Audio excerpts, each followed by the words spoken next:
I want to get you updated now on that deadly commuter plane crash near Buffalo back in February. The National Transportation Safety Board will convene a hearing tomorrow on that crash. But the Wall Street Journal is reporting its sources close to the investigation are faulting the captain's background and training. 49 people on board and another person on the ground were killed when that turboprop went down on its way to the Buffalo airport. The Wall Street Journal reports Captain Marvin Renslow failed several flight tests during his career. It raises the question, are pilot training standards high enough? Joining us now, Dr. Vernon Grose. He's a former National Transportation Safety Board member. Dr. Grose, you have some concerns about some of this information that is being released about this pilot.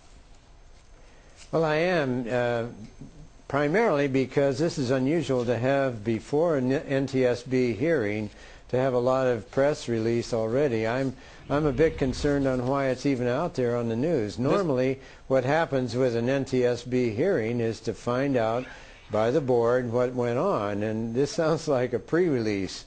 Yeah, a pre-release being something that people will let some information out to try to steer the investigation or at least steer public perception in one way or another.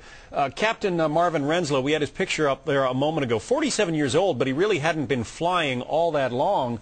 According to the Journal, he had 5 unsatisfactory training check rides, including 2 at the company that he was flying for at the time of the crash.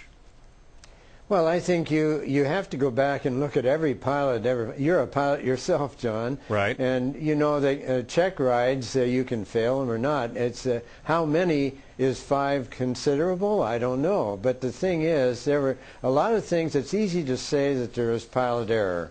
And that's something I always try to avoid because it has a lot of factors. For example, nobody talks about the possibility there may have been emotional or psychological pressure on him. You know, they sat in Newark, I think, as I recall, about 6 or 7 hours before taking off. So you have a whole plane load of people wanting to get to Buffalo. It's late at night, there's pressure on them, and then we don't know his experience flying into icing weather. Mm-hmm.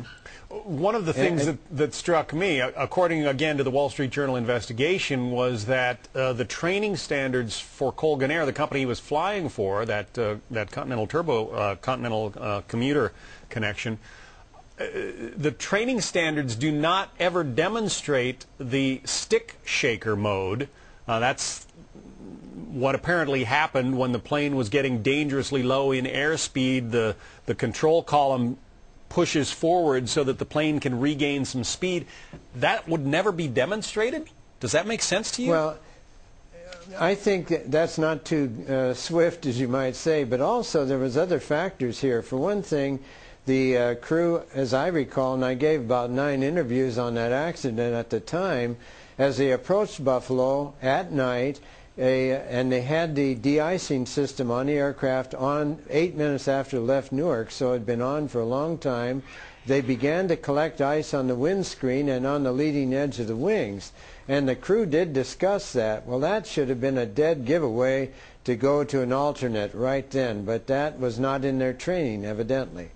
So I guess the overall question is, do you think that pilot training standards overall in this country need to be looked at again as a result of this crash? Well, I think it wouldn't hurt at all because, you know, this is a particular type of aircraft, a turboprop, and it's had some icing accidents that were very severe before, and they are more vulnerable to icing than, say, pure jet aircraft are, and therefore it wouldn't be bad for them to go back and look at it. But you've brought up the point already that the training they receive in a simulator should probably include the stick shaker thing that they're talking about. It sure doesn't cost much to do it in a simulator. Dr. Vernon Grose, would not. Good to talk to you. Thank you.